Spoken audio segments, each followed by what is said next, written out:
Hello everyone, good morning to all. तो आज हम 7 नवंबर 2025 की द हिंदू की इम्पॉर्टेंट न्यूज़ को हम कवर करेंगे, जो कि यूपीएससी या फिर पीसीएस एग्ज़ाम के लिए काफ़ी ज़्यादा इम्पॉर्टेंट होता है।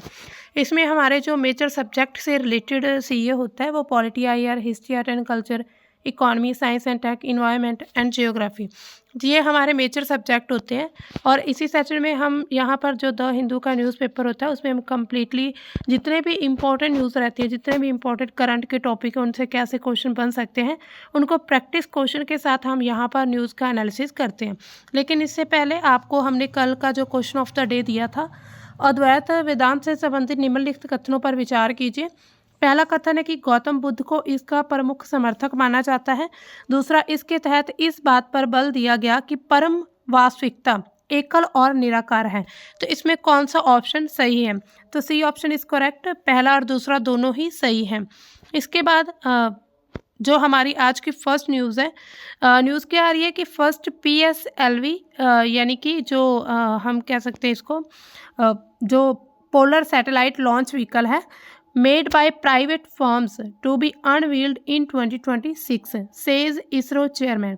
यानी कि इंडियन स्पेस रिसर्च ऑर्गेनाइजेशन के जो चेयरमैन हैं वी नारायणन, उन्होंने कहा है कि जो पीएसएलवी है, जो प्राइवेट फर्म्स के द्वारा बनाया गया है, उनको 2026 में अनवील किया जाएगा। तो उन्होंने ये चीज़ कही है कि 450 इंडियन इंडस्ट्रीज़ जो हैं उन्होंने आपस में मिलकर यानी कि कंट्रीब्यूट करके इंडियन स्पेस प्रोग्राम के लिए कंट्रीब्यूट किया है। एंड 330 प्लस स्टार्टअप्स किए, इकोसिस्टम्स वर्किंग, मतलब पूरे देश में अगर हम देखें तो प्राइवेट फर्म्स के ज़रिए जो इकोसिस्टम का पूरा एक तरह से पूरे इकोसिस्टम्स है वो वर्क कर रहे हैं। उन्होंने कहा कि the Indian space program when it was started was 70 year behind the developed nations. कहते जब हमने ये जो हमारा भारतीय स्पेस अंतरिक्ष प्रोग्राम जब उन्होंने शुरू किया था, तो जो डेवलप्ड नेशन है उनसे करीब 70 साल तक ये पीछे था। By 2040 the programme will be on par with any other spacefaring nations in terms of launchers, satellites, human space flight program and applications। तो उन्होंने कहा है कि 2040 तक उनका लक्ष्य है कि भारत जो है इस स्पेस और ऑर्गेनाइजेशन जितने भी प्रोग्राम्स हैं उनमें जो है अग्रणी बन सके। अब देखिए ये जो रॉकेट किया गया तैयार पीएसएलवी, तो HAL यानी कि Hindustan aeronautics limited and L&T Larsen and Toubro के नेतृत्व वाली एक निजी जो कंसोर्टियम है उसके द्वारा बनाया जा रहा है। इसमें कंसोर्टियम की भूमिका क्या है? इस प्रोजेक्ट में निजी कंपनियों ने पीएसएलवी के 80 से 85% जो सिस्टम है वो विकसित किए, जो कि भारत के अंतरिक्ष क्षेत्र में निजी भागीदारी को मजबूत करने के लिए एक अच्छा कदम है। इसमें भविष्य की क्या योजना? 2 सफल लॉन्च होने के बाद इसरो पीएसएलवी विकास को कम से कम 50% सीधे भारतीय उद्योग कंसोर्टियम को सौंपने की योजना बना रहा है। ये प्रधानमंत्री नरेंद्र मोदी का एक विजन जो है उनका हिस्सा है, जिसमें अगले 5 वर्षों में 50 रॉकेट लॉन्च करने का लक्ष्य है। अब देखिए पीएसएलवी क्या है, इसके बारे में थोड़ा हम टेक्निकल इन्फॉर्मेशन देख लेते हैं। पोलर सैटेलाइट लॉन्च व्हीकल है। पीएसएलवी भारत का सबसे विश्वसनीय और बहुमुखी लॉन्च व्हीकल है, जिसे मुख्य रूप से सूर्य समकालिक कक्षा में उपग्रहों को प्रक्षेपित करने के लिए डिज़ाइन किया गया। यानी कि इस जो रॉकेट में है सैटेलाइट रख के लॉन्च की जाती हैं। यह 4 चरणों वाला रॉकेट है, जिसमें ठोस और तरल दोनों प्रकार के प्रोपल्शन सिस्टम का उपयोग किया जाता है। तो इसमें सामान्य विशेषता है कि इसकी ऊंचाई 44 मीटर है, वजन इसका कितना 320 टन तक है। पेलोड क्षमता है सूर्य समकालिक कक्षा में, इसके अलावा 1750 किलोग्राम तक ये जो अपना पेलोड लेकर जा सकता है। पीएसएलवी जो एक्सएल है उसने 1800-1900 किलोग्राम जो एसएसओ में यानी कि सूर्य समकालिक कक्षा में लेकर गया था। इसके अलावा अगर हम देखें कि ये जो हम देखें इसकी सफलता दर कितनी रहती है, तो 98% से अधिक है। इसके अलावा इसमें कुछ प्रमुख सब सिस्टम भी लगे हुए हैं, जिसमें नेविगेशन है, गाइडेंस कंट्रोल करने के लिए इनर्शियल नेविगेशन सिस्टम है, रोडेंट टेंट जो कंप्यूटर है वो है। इसके अलावा स्ट्रैप ऑन बूस्टर है, हर एक में 12 टन ठोस प्रोपेलेंट फ्लैक्स नोजल कंट्रोल है। इसके साथ ही पेलोड फेयरिंग भी है, यानी कि इसका अगर हम तो पूरे डायामीटर की बात करें तो 3.2 मीटर है। कार्बन कंपोजिट सामग्री है, 2 हिस्सों में इनको विभाजन किया जा सकता है। इसके अलावा एवियोनिक्स यानी कि रिंग लेजर जायरो है। जीपीएस जो एडेड है नेविगेशन मिशनों में, यानी कि नवीनतम मिशनों में है। इसके अलावा कुछ विशेष क्षमताएं इसकी क्या है, मल्टीपल सैटेलाइट डिप्लॉयमेंट, यानी कि एक लॉन्च में 100 plus nano micro satellite launch की जा सकती है। इसके साथ ही उच्च सटीकता इसकी जीटीओ मिशन में ये अच्छी भूमिका निभाता है। इसके साथ ही पुनः प्रायोजित, यानी कि अभी तक नहीं है लेकिन निजी पीएसएलवी में कुछ कंपोनेंट रिकवरी की योजना है कि अगर मान लीजिए इस रॉकेट में किसी प्रकार की कोई दिक्कत या कुछ हो जाता है, अगर मान लीजिए इसकी वैलिडिटी खत्म हो जाती है तो फिर उसके कुछ पार्ट्स को रिकवर किया जा सकता है। अब देखिए इससे फायदे क्या होने वाले हैं निजी कंपनियों को या फिर हमारे भारत के निजी सेक्टर को। आर्थिक फायदा होगा, बड़ा बाजार का ये हिस्सा माना जाएगा, पूरे विश्व में स्मॉल सैटेलाइट लॉन्च मार्केट बन सकती है।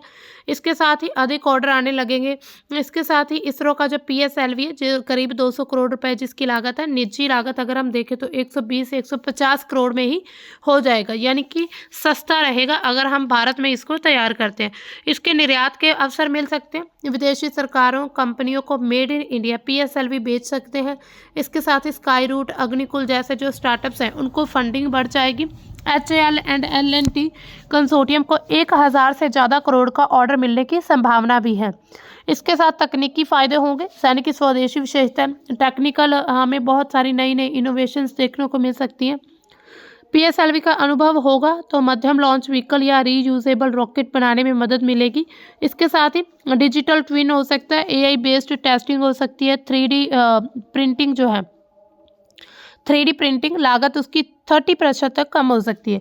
इसके साथ रणनीतिक फायदे, इसरो से स्वतंत्रता होगी, यानी कि 2026 के बाद निजी कंसोर्टियम अपने ग्राहकों के लिए सीधे लॉन्च कर सकता है अगर मान लीजिए किसी ने अलग से अपना सैटेलाइट कोई लॉन्च करवाना है। इसके साथ ही राष्ट्रीय सुरक्षा में योगदान मिलेगा। पीएसएलवी टेक्नोलॉजी जो है मिसाइल प्रोग्राम में डुअल यूज किया जा सकता है। रक्षा मंत्रालय से और ऑर्डर आने की उम्मीद है। नौकरियां और स्किल डेवलपमेंट हो सकती है, 10,000 से ज़्यादा हाई स्किल जॉब्स जिसमें इंजीनियर्स, टेक्नीशियन, MSME को सब कॉन्ट्रैक्ट यानी कि सप्लाई चेन उसकी मजबूत होगी। इसमें नीतिगत समर्थन क्या, इन स्पेस का रोल क्या, लॉन्च पैड उपलब्ध कराएगा, रेगुलेशन आसान करेगा, सरकारी गारंटी होगी। पहले 2-3 लॉन्च में इसरो तकनीकी सहायता देगा, यानी कि टेक्निकल हेल्प मिलेगी इसरो की तरफ से, उससे जोखिम कम हो सकता है। इसके साथ ही लॉन्ग टर्म विजन रहेगा, 2030 तक निजी क्षेत्र में 50% भारतीय लॉन्च करने की उम्मीद है। इसके साथ ही स्पेसएक्स जैसा मॉडल भारत में बनने की भी एक तरह से पहल दिख रही है। इसमें क्वेश्चन कैसे बन सकते हैं, निम्नलिखित में से कौन सा कथन मैरीन फिशर सेंसस 2025 के बारे में सही है। ये ICAR CMFRI के द्वारा विकसित VYAS ऐप के पर आधारित भारत का पहला डिजिटल मत्स्य जनगणना। इसका उद्देश्य केवल तटीय मछुआरों की आर्थिक स्थिति का आंकलन करना है। 2020 से चल रही योजना का विस्तार है जो केवल दक्षिण भारत तक सीमित है। इसमें जियो रेफरेंसिंग का उपयोग नहीं किया गया, तो इसमें ए ऑप्शन इज करेक्ट। तो ये जो क्वेश्चन है यानी कि इससे थोड़ा बहुत मिलता जुलता सा होता है। इसके साथ ही निम्नलिखित में से कौन सी विशेषता जो है पीएसएलवी रॉकेट के निजी निर्माण से संबंधित है, यानी कि 2026 में अभी जो निजी निर्माण होगा उससे कौन सी संबंधित है। इसके साथ ही देखते हैं हम options. HAL and L&T consortium द्वारा 80 से 85% जो सिस्टम है वो विकसित किया जाएगा। यह केवल सूर्य समकालिक कक्षा के लिए सीमित है। लागत 200 करोड़ रुपए से अधिक अनुमानित लगाई जा रही। इसरो की कोई भी तकनीकी सहायता नहीं है, तो इसमें ए ऑप्शन इज करेक्ट। अब हमारी सेकंड न्यूज़ की तरफ चलते हैं। न्यूज़ क्या आ रही है कि इंडियन नेवी ने कमीशन किया है अपना नया सर्वे वेसल INS कक्षक जो है कक्षक किया है, तो इसको यानी कि कमीशन कर दिया गया है। तो अब इसके बारे में हम देख रहे हैं, यहाँ पर आप पोस्टर देख सकते हैं। ये कोच्चि में इसको कमीशन किया गया है 6 नवंबर 2025 को। भारतीय नौसेना ने 6 नवंबर 2025 को सर्वेक्षण पोत यानी कि ये जो है सर्वे वेसल है INS इक्षक को कोच्चि के नौसेना अड्डे पर आधिकारिक रूप से कमीशन किया गया। ये जो जहाज है सर्वेक्षण वाहन यानी कि बड़े श्रेणी का तीसरा जहाज है और जो दक्षिणी नौसेना कमान का उसका पहला जहाज है, जो कि संस्कृत शब्द इक्षक यानी कि मार्गदर्शक से लिया गया है। इसकी प्रमुख विशेषताएं क्या क्या हैं? तो सबसे पहले तो इसका जो है स्वदेशी निर्माण किया गया है, यानी कि भारत की जो मेड इन इंडिया की नीति है उसको लगातार बढ़ावा मिल रहा है। इसमें जो garden reach ship builders and engineers Kolkata द्वारा निर्मित है, जिसमें 80% से अधिक स्वदेशी सामग्री का यूज़ किया गया। आत्मनिर्भर भारत का एक प्रतीक है। भारतीय जो एमएसएमई के साथ सहयोग को भी दर्शाता है। इसकी तकनीक काफ़ी उन्नत है। जहाज में मल्टी बीम सोनार लगे हैं, स्वायत्त जलमग्न वाहन है, रिमोटली ऑपरेटेड वाहन है, 4 विशेष सर्वेक्षण मोटर बोट्स लगे हुए हैं। ये 10,000 मीटर की गहराई तक हाइड्रोग्राफिक सर्वेक्षण कर सकता है और एक पास में 1500 मीटर चौड़े क्षेत्र को स्कैन कर सकता है। इसके साथ ही मुख्य रूप से ये तटीय और गहन जल सर्वेक्षण के लिए, लेकिन आपदा राहत जो है, मानवीय सहायता, 40 बेड हॉस्पिटल में भी के रूप में भी काम कर सकता है। इसमें हेलीकॉप्टर डेक भी लगे हुए हैं। ये श्रेणी का जो है पहला जहाज है जिसमें महिला अधिकारियों और नाविकों के लिए समर्पित आवास सुविधाएं हैं, यानी कि इसमें महिला अधिकारियों के लिए भी सुविधाएं दी गई हैं, जो कि नौसेना की प्रगति को दर्शाते हैं कि ये एक तरह से समावेशिता को बढ़ावा देता है। इसका महत्व क्या है? समुद्र की सुरक्षा होगी और नौवाहन जो है हमारे वो बढ़ेंगे। हाइड्रोग्राफिक सर्वेक्षण होगा। गहरे समुद्र में ये 10,000 मीटर तक ये जो है वहाँ पर जाकर सटीक नक्शे तैयार कर सकता है, जिससे नौवहन जो है वो सुरक्षित होगा। इसमें युद्धपोत, पनडुब्बी, वाणिज्यिक जहाज़ों की आवाजाही में जोखिम कम होगा। भारत का जो विस्तृत समुद्री क्षेत्र है उसमें अज्ञात क्षेत्रों का पता लगाएगा, उनका मानचित्रण तैयार करेगा। विशेष रूप से जो अंडमान निकोबार, लक्षद्वीप जैसे जो द्वीप हैं उनकी गहराई तक जाकर उनके बारे में जानकारी मिलेगी हमें। इसके साथ ही आत्मनिर्भर भारत का प्रतीक है, क्योंकि हम जैसे देख रहे हैं कि इसमें 80% से ज़्यादा जो है स्वदेशी सामग्री का यूज़ किया गया है। तो इसका मतलब है कि भारत एक तरह से कहीं ना कहीं आत्मनिर्भर बनता जा रहा है, किसी और देश पर हमें डिपेंड ना रहना पड़े। इसके जितने भी उपकरण हैं, सेंसर, सॉफ्टवेयर सब भारत में तैयार किए गए। इससे आयात पर निर्भरता कम हुई है। एमएसएमई का योगदान भी है। 200 से ज़्यादा भारतीय लघु मध्यम उद्योग ने इसके निर्माण में योगदान हिस्सा दिया, जिससे रोजगार सृजन की तकनीकी क्षमता में वृद्धि हुई है। इसके साथ ही इसकी कार्यात्मक क्षमता है, मल्टी रोल कैपेबिलिटी। इसका जो सर्वेक्षण है गहराई, समुद्र जल, जलधारा, खनिज मानचित्रण तक कर सकता है। इसका आपदा राहत में 40 बेड हॉस्पिटल का हेलीडेक, गोताखोर सहायता इसमें दी जाएगी, मानवीय सहायता जिसमें चक्रवात, सुनामी के बाद राहत कार्य होंगे, वैज्ञानिक अनुसंधान, समुद्री जीव विज्ञान, जलवायु अध्ययन में सहयोग होगा। इसके अलावा लैंगिक समावेशिता में मील का पत्थर है। भारत का ये पहला सर्वेक्षण जहाज है जिसमें महिला अधिकारी उनके नाविकों के लिए पूरी तरह से आवास है, यानी कि वह यहाँ पर वो रह सकते हैं। इससे नौसेना में महिलाओं की भागीदारी बढ़ेगी, विशेष रूप से जो तकनीकी समुद्री भूमिका में। इसके अलावा कुछ भविष्य की भी तैयारी की जा रही है। इसमें कुछ स्वायत्त प्रणालियाँ जिसमें AUV, ROV जैसे मानव रहित वाहन जो है उनका उपयोग करने की उम्मीद है, जो कि भविष्य के युद्ध अन्वेषण में इम्पोर्टेंट रहेंगे। डिजिटल ट्विन तकनीक जो है उसका यूज़ करने की बात चल रही है। जहाज का डिजिटल मॉडल बनाकर रखरखाव परीक्षण में क्रांति लेकर आएगा। ये कुछ भविष्य की तैयारी की जा रही है। अब इसके अलावा अगर हम देखें सागर आखिर विज़न क्या, और इससे इस इक्षक जो हमारा ये नौसैनिक वाहन है, यानी कि अभी हमने जो देखा तो उसका क्या संबंध है। तो सागर का पूरा नाम क्या है? Security and growth for all in the region. ये प्रधानमंत्री मोदी के द्वारा 2015 में मॉरिशस की संसद में जो भारत की हिंद महासागर क्षेत्र की नीति है उसका एक मूल मंत्र दिया गया था। ये विजन सुरक्षा, आर्थिक विकास और क्षेत्रीय सहयोग पर पूरी तरह से केंद्रित है। इसके प्रमुख स्तंभ हैं 5: सुरक्षा, आर्थिक विकास, क्षेत्रीय एकता, आपदा प्रबंधन और सतत विकास। यानी कि ये 5 स्तंभ काफ़ी इम्पोर्टेंट हैं। इसके अलावा सागर के प्रमुख पहल और कार्यक्रम क्या है? समुद्री सुरक्षा सहयोग। भारत, मालदीव, श्रीलंका का जो त्रिपक्षीय अभ्यास होता है वो इसी प्रोग्राम के तहत होता है। मिलन नौसेना अभ्यास होता है। इसके साथ बंदरगाहों का विकास, जिसमें सागरमाला परियोजना है, चाबहार पोर्ट है, सितवे म्यांमार में है, जो असम्पशन द्वीप है सेशेल्स में।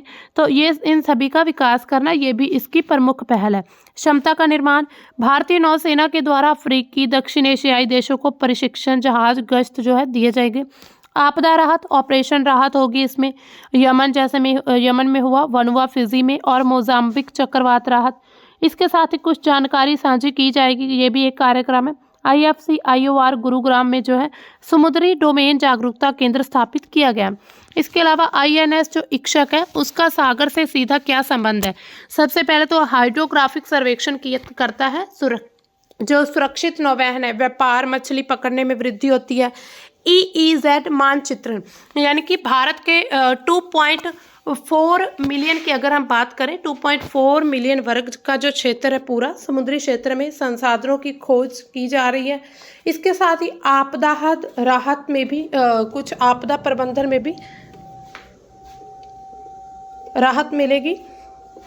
तो इसमें क्या है कि 40 बेड जो अस्पताल है, हेलीडेक है, जिसमें पड़ोसी देशों में जो त्वरित सहायता है वो दी जाएगी।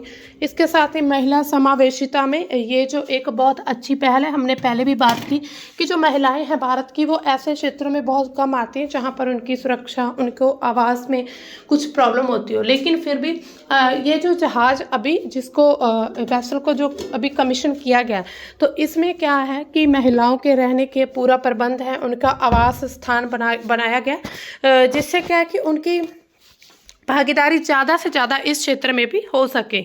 इसके साथ ही अगर हम देखें इसका पूरे विश्व पर क्या प्रभाव पड़ता है, ये जो हमारा सागर एक तरह से हमारी नीति है, तो चीन का जो BRI यानी कि बेल्ट एंड रोड इनिशिएटिव, जिसके जरिए जो चीन है वह पूरे भारत को हर तरफ से घेर कर रखे हुए, तो उसका एक विकल्प है भारत जो सागर के माध्यम से सॉफ्ट पावर से इंडियन ओशन रीजन में भी अपना प्रभाव जो वो लगातार बढ़ा रहा है। इसके साथ ही क्वाड का समुद्री अंग बन सकता है, ये एक तरह से अंग माना जा रहा है इसको, कि जो क्वाड है, जो हम देखते हैं कि भारत, अमेरिका, जापान, ऑस्ट्रेलिया के साथ हमारा जो समुद्री सुरक्षा का सहयोग है भारत का, तो उनके साथ मिलकर जो है क्वाड का ये अंग बन सकता है। इसके साथ ही UN क्लॉज का पालन हो रहा है, यानी कि जो समुद्री सीमाएं हैं उनका वैज्ञानिक मानचित्रण, विवाद समाधान में भी मदद मिल रही है। इसके बाद देखिए इसमें जो है कुछ क्वेश्चन कैसे बन सकते हैं, MCQs। तो INS इक्षक के संबंध में निम्नलिखित कथनों पर विचार कीजिए। यह सर्वेक्षण वाहन बड़ा यानी कि श्रेणी का तीसरा जहाज है, जो कि garden rich ship builders and engineers GRSC Kolkata के द्वारा बनाया गया। जहाज में 80% से अधिक स्वदेशी सामग्री का यूज़ किया गया और ये 10,000 मीटर गहराई तक हाइड्रोग्राफिक सर्वेक्षण कर सकता है। यह दक्षिणी नौसेना कमान का पहला जहाज है जो कि संस्कृत शब्द इक्षक यानी कि मार्गदर्शक से नामित है। इनमें से कौन सा कथन सही है? तो पहला, दूसरा और तीसरा कथन तीनों ही बिल्कुल सही है। अभी हमने पूरी न्यूज़ में इस सेंटेंसेस को यानी कि इन स्टेटमेंट्स को कवर किया है। अब नेक्स्ट क्वेश्चन क्या है? सागर विजन यानी कि security and growth for all in the region, यानी कि सभी रीजन्स में जितने भी हमारे समुद्री क्षेत्र हैं उनमें सिक्योरिटी एंड ग्रोथ को बढ़ावा देना। निम्नलिखित कथनों पर विचार कीजिए। यह प्रधानमंत्री नरेंद्र मोदी द्वारा 2015 में मॉरिशस में प्रस्तुत हिंद महासागर क्षेत्र नीति का एक हिस्सा है। इसके प्रमुख स्तंभों में समुद्री सुरक्षा, ब्लू इकोनॉमी और आपदा प्रबंधन शामिल है। यह क्वाड यानी कि भारत, अमेरिका, जापान, ऑस्ट्रेलिया के समुद्री सहयोग का एक हिस्सा है। इनमें से कौन सा कथन सही है? तो इसमें ऑप्शन डी इज करेक्ट। पहला, दूसरा और तीसरा तीनों ही ऑप्शंस इसमें बिल्कुल स्टेटमेंट करेक्ट है। अब हमारी नेक्स्ट न्यूज़ की तरफ चलते हैं। नेक्स्ट न्यूज़ क्या कह रही है कि इंडिया टू अनवील SAF यानी कि sustainable aviation fuel national policy जो है इंडिया अनवील करेगा। The centre will soon release a national policy on sustainable aviation fuel, minister for civil aviation Ram Mohan Naidu said, उन्होंने ये चीज़ कही है।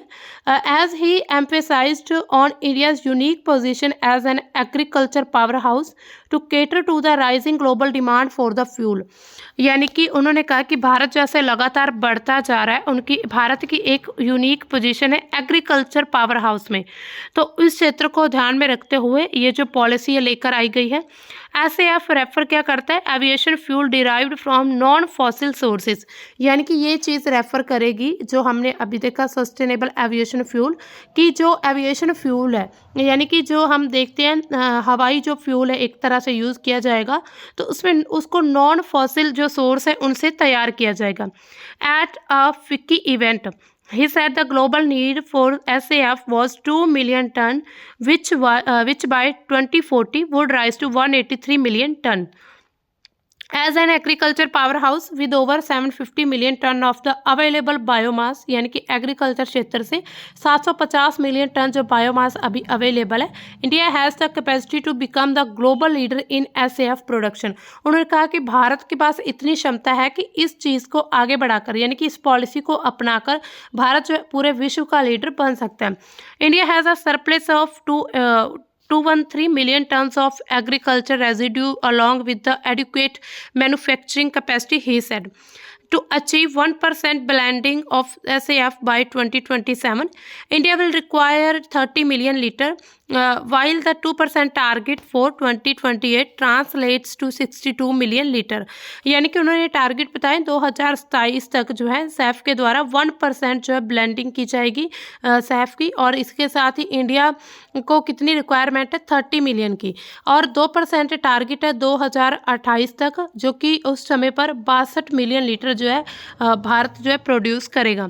Local oil makers collectively have an annual production capacity of 70 million liter. We are well on course to meet the domestic demand and even emerge as a global production player in SAF। यानी कि उन्होंने कहा कि भारत जो है पूरी तरह से, भारत के पास एक तरह से मेजर प्रोडक्शन होगी। तो सस्टेनेबल एविएशन फ्यूल जो है एक नवीकरणीय ईंधन है जो कि विमान के क्षेत्र में कार्बन उत्सर्जन को कम करने के लिए विकसित किया जाता है। ये पारंपरिक जेट की तुलना में 80% तक जो ग्रीन हाउस गैस है उत्सर्जन को कम कर सकता है, और मौजूदा विमान इंजन तथा बुनियादी ढांचे के साथ ड्रॉप इन के साथ इनको संगत किया गया।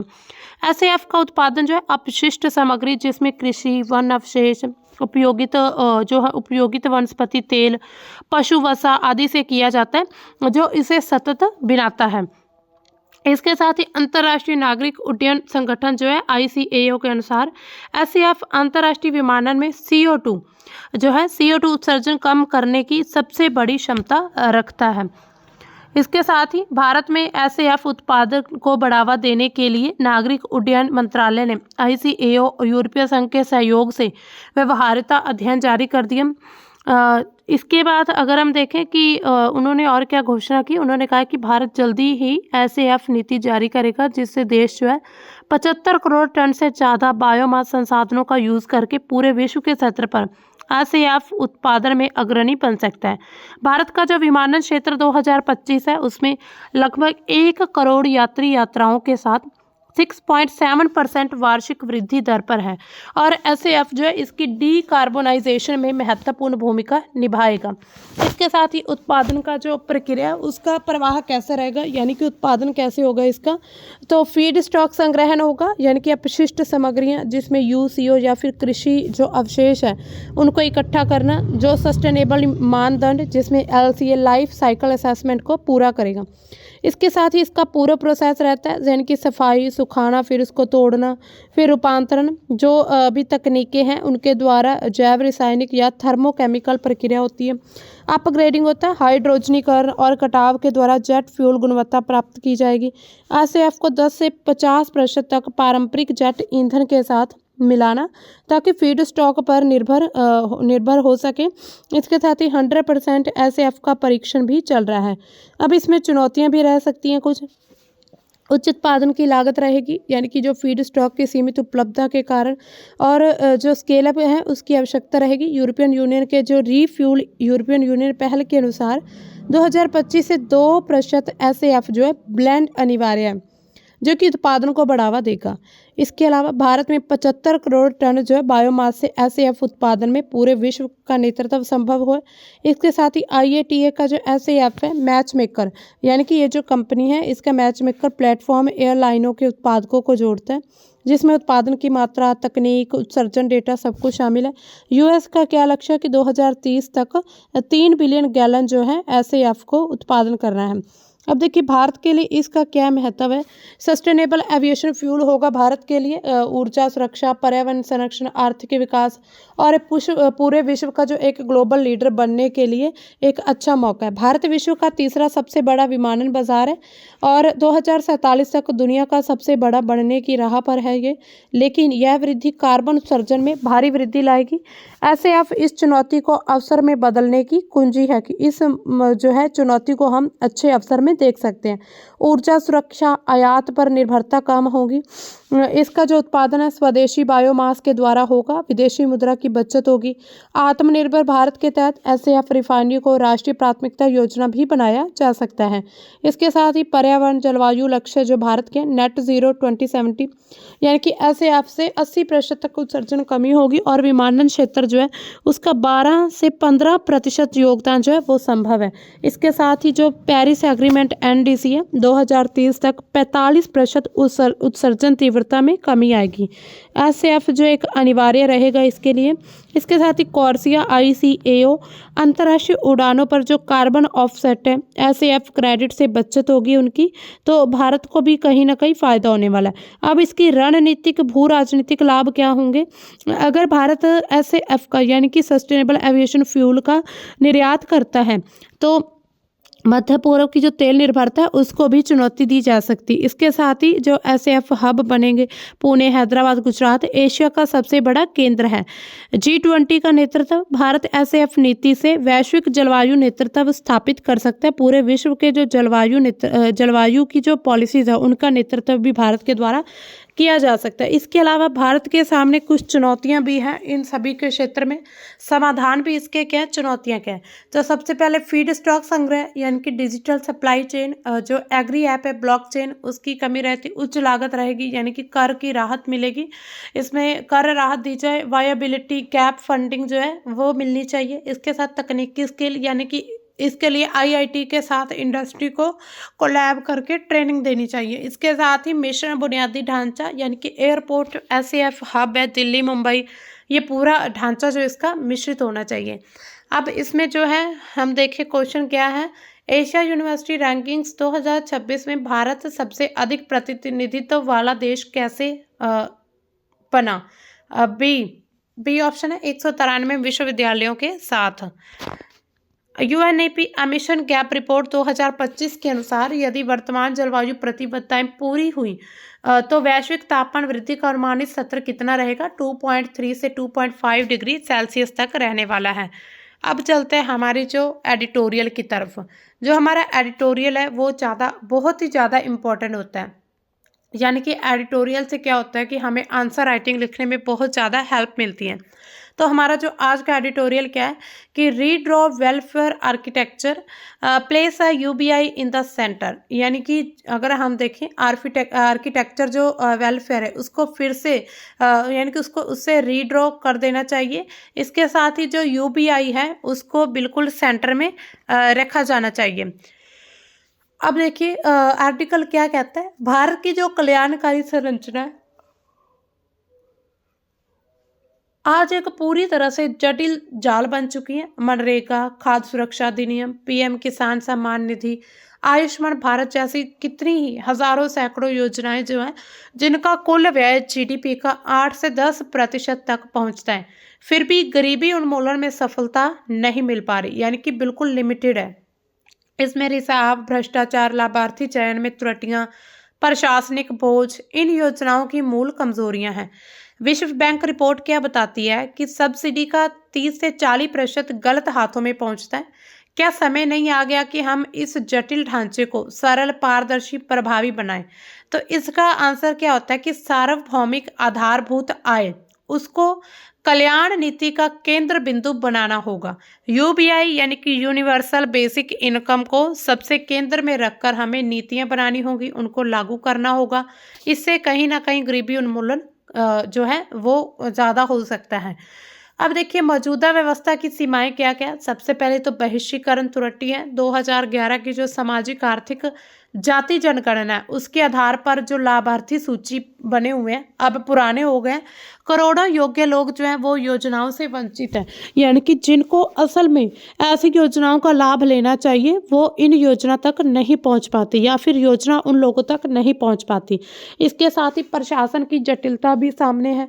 हर योजना के लिए अलग पोर्टल, अलग सत्यापन, अलग विभाग, तो नतीजा क्या निकलता है? देरी होती है, भ्रष्टाचार बढ़ जाता है और लागत में वृद्धि हो जाती है। इसके साथ ही सब्सिडी पर निर्भरता उत्पादकता को भी हतोत्साहित यानी कि डीमोटिवेट करती है। उदाहरण में अगर हम देखें तो मनरेगा में काम करने के लिए मजदूरी की जगह मजदूरी के लिए हाजिरी बन चुकी है, यानी कि मजदूरी काम के लिए मजदूरी नहीं करते, अब देखिए मजदूरी के लिए जो है वो हाजिरी जरूरी बन चुकी है। चाहे काम करें चाहे ना करें, लेकिन फिर भी अटेंडेंस जरूर लोग लगवा लेते हैं वहाँ पर। इसके साथ ही 2024-25 का जो बजट है उसमें सब्सिडी कल्याण पर 12 लाख करोड़ रुपए से अधिक खर्च बताया गया, पर गरीबी रेखा से नीचे आबादी अब भी 5 से 6% तक है।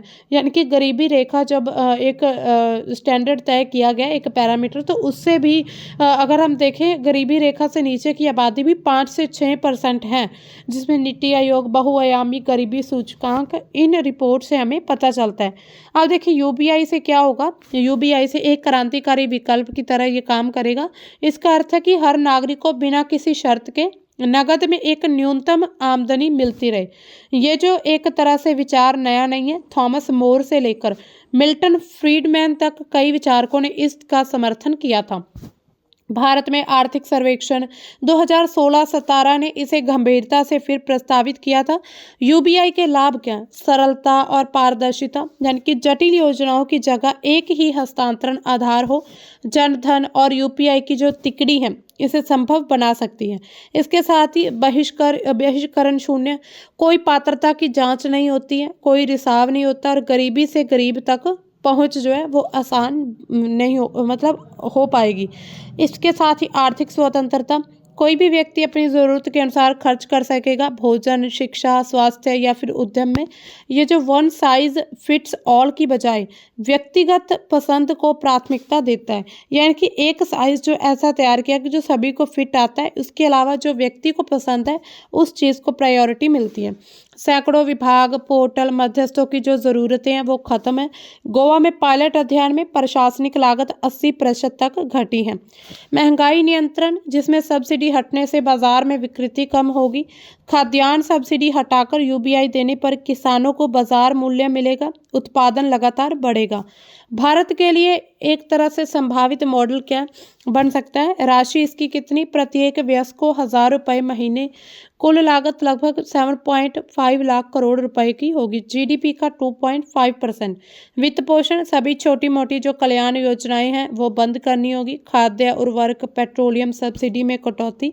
धनाढ्य वर्ग पर, यानी कि जो काफ़ी रिच लोग हैं उन पर 2 से 3% यूबीआई का सेस होना चाहिए। इसके साथ ही राजकोषीय बोझ जो न्यूनतम हो, लाभ ज़्यादा रहे। चरणबद्ध क्रियान्वयन, पहले ग्रामीण क्षेत्र फिर शहरी, पायलट सोनीपत, हरियाणा और मध्य प्रदेश में ये सफल रहे। इसके साथ ही चुनौतियां, समाधान क्या है? राजकोषीय दबाव बढ़ता है, पर जो शुरुआत में अगर हम देखें कोई भी पॉलिसी शुरू की जाती है तो उसमें दबाव लगातार बोझ बढ़ जाता है। इसके साथ ही समाधान क्या है कि सब्सिडी हटाने के साथ जो है समानांतर यूबीआई शुरू की जाए। मुद्रास्फीति का डर, नगद से मांग बढ़ेगी, पर अध्ययन यानी कि आईएमएफ जो है 2021 बताते हैं कि अगर सब्सिडी हटे तो कीमतें लगातार स्थिर रहेंगी। काम से विमुखता, यानी कि शोध जिसमें केन्या, फिनलैंड पायलट ये दर्शाते हैं कि यूबीआई से रोजगार कम नहीं होता बल्कि उद्यमिता भी बढ़ती है। राजनीतिक इच्छा शक्ति, सभी योजनाएं बंद करना तो कठिन है, समाधान ऑप्ट आउट विकल्प देना चाहिए, धीरे धीरे इसको अनिवार्य किया जाए। और देखिए भारत में प्रमुख यूबीआई पायलट अध्ययन क्या कहते हैं? मध्य प्रदेश में जो पायलट अध्ययन है सेवा यूनिसेफ सहयोग के द्वारा, स्वरोजगार महिला संघ और यूनिसेफ सहयोग में 8 गांव में 20,000 से ज़्यादा लोगों को मासिक नकद हस्तांतरण दिया गया। वयस्कों को 200 और बच्चों को 100 रुपये प्रति महीना। यह मौजूदा कल्याण योजना के अलावा था। कुल वहां पर 100 गाँव के नियंत्रण के समूह रूप में रखा गया। इसका परिणाम क्या? पोषण और स्वास्थ्य। भोजन सुरक्षा 52% से बढ़कर 78% हुई थी। स्वास्थ्य व्यय दुगना हो गया, जिससे कुपोषण में कमी आई और शिशुओं के जो स्वास्थ्य में सुधार हुआ, जैसे कि माताओं द्वारा बेहतर आहार, चिकित्सा, स्कूल उपस्थिति बढ़ गई, 70% से 80% तक बढ़ी थी और ड्रॉप आउट की जो दर है वो कम हुई। आर्थिक प्रभाव क्या पड़े हैं? आय में 58% वृद्धि हुई। इसके साथ ही ऋण चुकाने की क्षमता जो सुधरी है, उद्यमिता बढ़ी, जिसमें पशुपालन में लोगों ने निवेश किया है, महिलाओं की सशक्तिकरण बढ़ा, सरकारी ऋण पायलट विकसित हुए हैं, बंधुआ मजदूरी से मुक्ति दिलाई, मुद्रास्फीति घटने की बजाय स्थिर रही है क्योंकि बाजार जो है वो पूरी तरह से विस्तारित हुआ था। अब देखिए, इसमें अध्ययन के लंबे समय के प्रभावों पर अनुवर्ती शोध किया गया। उससे क्या पता चला कि लाभ 10 वर्ष बाद भी बरकरार है। हालिया रिपोर्ट्स में कोविड-19 के दौरान प्राप्तकर्ताओं की जो बेहतर लचीलापन है वो भी देखा गया है। इसके साथ ही एक तेलंगाना वर्क फ्री पायलट भी चल रहा है। ये बाथ विश्वविद्यालय यूके, मॉन्टफोर्ट सोशल इंस्टीट्यूट और India network for basic income के सहयोग से चलाया जा रहा है। गरीबी रेखा से नीचे महिलाओं को मासिक नगद हस्तांतरण किया जाएगा। यूरोपीय रिसर्च काउंसिल के द्वारा इसको वित्त पोषित किया जाता है। स्वास्थ्य बीमा कवरेज बढ़ा, इससे महिलाओं ने ऋण चुकाया, छोटे व्यवसाय शुरू किए हैं जैसे कि बंगले वगैरह बेचना। इसके साथ ही 10 से 15 हज़ार मासिक आमदनी पहुंची है। 2025 तक 600 से ज़्यादा जो प्रतिभागी इसमें शामिल हुए हैं, उनके मानसिक स्वास्थ्य में सुधार हुआ है। 2025 में मध्य ट्रायल रिपोर्ट से ये पता चला कि ये महिलाओं के अनपेड कार्यभार को कम करता है, जिससे जो है महिला सशक्तिकरण एम्पावरमेंट बढ़ी है। दिल्ली महिला समृद्धि योजना जो मार्च 2025 में मुख्यमंत्री रेखा गुप्ता के द्वारा शुरू की गई है, जो कि गरीबी रेखा से नीचे महिलाओं को 2500 महीने मासिक भत्ता दिया जाएगा। इसका परिणाम क्या निकलेगा कि प्रारंभिक आंकड़ों से तो भोजन सुरक्षा, घरेलू कल्याण, सशक्तिकरण में वृद्धि दर्शाते हैं। इसके साथ ही यूबीआई का लक्षित संस्करण है, जो कि राष्ट्रीय मॉडल के लिए काफ़ी मजबूत आधार तैयार कर सकता है। इसके साथ ही सिक्किम प्रस्तावित है। 2022 तक यूबीआई लागू करने का लक्ष्य था, लेकिन वित्तीय चुनौतियों से इसको काफ़ी ज़्यादा डिले होता गया। महाराष्ट्र सेवा पायलट स्कूल नामांकन क्वासी यूबीआई क्या है, पूर्व मुख्य आर्थिक सलाहकार के द्वारा प्रस्तावित थी और इसके साथ ही ग्रामीण परिवारों को 18,000 वार्षिक, जो कि किसानों के संकट से निपटने में सहायक होगा। इसके चुनौतियां क्या है और भारत के लिए क्या सुझाव है? चुनौतियां क्या है कि स्केलिंग में सांख्यिकी मजबूती की कमी हो सकती है, जैसे कि क्षेत्रीय परिणाम राष्ट्रीय स्तर पर लागू ना होते हों, वित्तीय बोझ बढ़ेगा। सुझाव के चरणबद्ध पायलट को शुरू किया जाए ग्रामीण से शहरों तक। इसके साथ ही वित्त पोषण सब्सिडी की कटौती प्लस धनाढ्य सेस होना चाहिए, यानी कि जो बड़े बड़े रिच लोग हैं उनसे सेस लिया जाना चाहिए। इसके साथ ही अनुवर्ती क्या, लंबी अवधि के जो प्रभाव हैं वो मापने होंगे, जैसे कि मध्य प्रदेश का मॉडल है। अब देखिए, ये जो हमारे जितनी भी न्यूज़ है, यानी कि हमारा जो द हिंदू का सेशन है, उम्मीद करते हैं कि आपको समझ आ गया होगा। तो अब देखिए, ये हमने अभी चुनौतियां भारत के लिए सुझाव किए। अब आपके लिए क्वेश्चन ऑफ द डे है कि निम्नलिखित कथनों पर विचार कीजिए। यह पश्चिम बंगाल में आयोजित होने वाला एक वार्षिक धार्मिक उत्सव है। ये त्यौहार मकर संक्रांति के दिन मनाया जाता है। इसका ऐतिहासिक उल्लेख महाभारत के वन पर्व और रघुवंश में मिलता है। तो जितने भी यहाँ पर स्टेटमेंट दिए गए, इसमें कितने स्टेटमेंट जो है वो बिल्कुल करेक्ट हैं। तो इसमें आपने बताना है कि मतलब जो दिए गए स्टेटमेंट वो किसको डिफाइन करते हैं। यहाँ पर जो अलग अलग प्रोग्राम दिए गए हैं उनका, ये इनमें से जो मेले, यात्रा वगैरह, इनका ये जो विशेषताएं किसका स्वरूप अच्छे से दर्शाती हैं। तो आपने जो करेक्ट ऑप्शन है, यानी कि जो भी सही आंसर है, कमेंट सेक्शन में बताना होगा। तो दोस्तों, ये था हमारा आज का द हिंदू का सेशन, जिसमें हमने काफ़ी इंपॉर्टेंट न्यूज़ को कवर किया। तो मिलते हैं हम अपने कल के सेशन में। तब तक के लिए बाय। Thanks for watching.